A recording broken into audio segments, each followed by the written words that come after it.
Ticket পাচ্ছি না আমরা 3 ঘন্টা 2.5 ঘন্টা লাইন ধরে টিকিট পাচ্ছি না। টিকিট এখনো পাই না। সকাল 8টা বাজে এখানে আসছি আমি। এখন কোনো টিকিট পাওয়া যাইতেছে না ভাই। আমরা প্রায় দীর্ঘ 1-1.5 ঘন্টা হলে এসে বসে আছি, কোনো টিকিট নাই। তো ভাইয়া টিকিট পাইতে হবে, কারণ কালকে তো অফিস করতে হবে অবশ্যই, প্রাইভেট জব করি আমরা।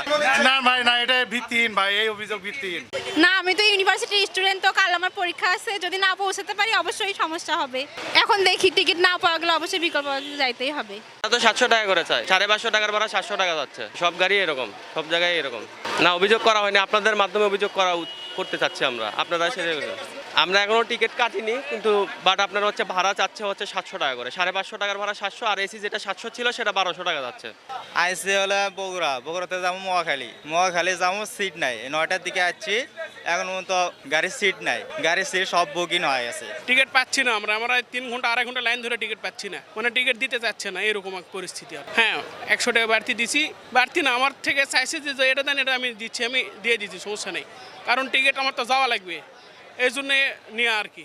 1200 টাকাতে টিকিট পাইছি 2টা, আর অনেক কষ্টের পরে টিকিটটা আটকে পাইছি। এমনি সচরাচর 1000 টাকা 1100 টাকা এরকমই টিকিট কাটা হতো, কিন্তু এখন নিজে শিশিন ভিড়, এই জন্য একটু বাড়তি। ঠিক করনে আবার কিছুটা মানে ঠিক করছে কি, যেহেতু জাম জট, আবার অনেক লোকজনের ভিড় না হলে তো এরকম হতো না। 550 টাকা, 550 ভাড়া। অভিযোগ থাকতে পারে, কিন্তু সেটার প্রমাণ দিতে হবে। না ভাই না, এটা ভিত্তিহীন ভাই, এই অভিযোগ ভিত্তিহীন।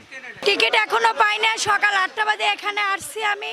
এখানে কোনো টিকিট পাচ্ছি না। প্রথম সিরিয়ালে এখানে কাউন্টারে টিকিট নগদ বিক্রি করা হয়। এখানে টিকিট পাওয়ার কারণে আমরা হচ্ছে কাজে নাম লেখাছিলাম, ওই টিকিট পাচ্ছি না। মালিক এসে আবার অন্যভাবে টিকিট বিক্রি করতেছে। কালার এক্সপার্ট, জর্জ স্যাপ এবং মাইল্ড অন হ্যান্ডস টেকনোলজি সমৃদ্ধ অরিক্স ক্রিস্টাল ওয়াশ আপনার লন্ড্রি এক্সপার্ট। এখন কোনো টিকিট পাওয়া যাইতেছে না ভাই। আমরা প্রায় দীর্ঘ 1-1.5 ঘন্টা হলে এসে বসে আছি, কোনো টিকিট নাই। এখন দেখি মানে যে কোনো ভাবে তো যাইতে হবে। আমাদের তো আজকে অফিস আছে, আবার ভাড়া আগের মতনই ভাড়া আছে, ভাড়া কোনো বাড়তি কোনো ভাড়া নিতেছে না, বাগার টিকিট নেই। ভাড়া আগে আমরা 650 করে গেছি, এখন ওই 650 আছে, 650 টাকা। আবার সেই কর্মস্থলে ফিরে যেতে হবে, তো আরো কিছুদিন থাকতে পারলে ভালোই, তো আসলে কিছু করার নাই, কালকে থেকে অফিস যাইতেই হবে আর কি। পরিবার পরিজন ছেড়ে যেতে তো মন চাচ্ছে না, মনে হয় আরেকটু থাকলে ভালো হতো, কিন্তু ওদিকে আমি ভার্সিটিতে যাচ্ছি, ক্লাসও শুরু হয়ে যাবে, সেজন্য আর কি যাওয়া। ঈদ করে আসলে প্রিয়জনদের সাথে ঈদ করতে পারলে তো ভালোই লাগে, সেক্ষেত্রে একটু খারাপ লাগছে আর কি। আমরা অগ্রিম টিকিট ছাড়িনি, আমরা অগ্রিম টিকিট বেচি না। আমরা রালিংয়ে গাড়ি লাগে, রালিংয়ে টিকিট বেচি 550। আগের রেটে না, 550। তো পরিবারের সাথে কাটানোর আনন্দটা অন্যরকম। এত ভিড়ভাট্টা ঠেলে আমরা তো আসি শুধুমাত্র পরিবারের সাথে ঈদটা উদযাপন করার জন্য। তো আমরা ওই দাওয়াতের যে বিষয়টা থাকে, একটা বাসায় গেলে আবার আরেকটা বাসায় দাওয়াত, মানে এক বাসায় না গেলে আরেকজন মন খারাপ করবে। আমরা আগে থেকেই অগ্রিম টিকিট কেটে রাখলেও দেখা যায় ওই সময় যেতে পারি না, যেহেতু এনারা রানিং টিকিট বিক্রি করে। তো সেই জন্য আমরা সরাসরি এখানে কাউন্টারে সেই টিকিট কাটছি, অনেক ভিড়ভাট্টা ঠেলেও। তো টিকিট পাওয়ার পরে এখন অনেক আনন্দ অনুভূত হচ্ছে যে আমরা আবার কর্মস্থলে ফিরে যেতে পারবো।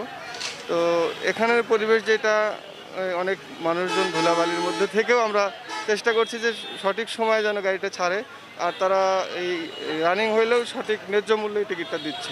টিকিট এখন কেবল আসলাম, তো টিকিট কাউন্টারে এখনো যায়নি। দেখুন চাপ, প্যাসেঞ্জারের চাপ দেখা যাচ্ছে। এখন 2-4 পয়সা কম বেশি করে পাওয়া মিলেন যাবে। আমি বাড়িতে ঈদ করতে আসছিলাম, এখানে সমস্যা আসার সময় সমস্যা হয়, কিন্তু যাওয়ার সময় আমি আসলে টিকিট পাচ্ছিলাম না। অবশেষে আর কি আমার শেষ ভরসা, এখানে টিকিট পাইছি, মানে সোনার হরিণটা পাইছি।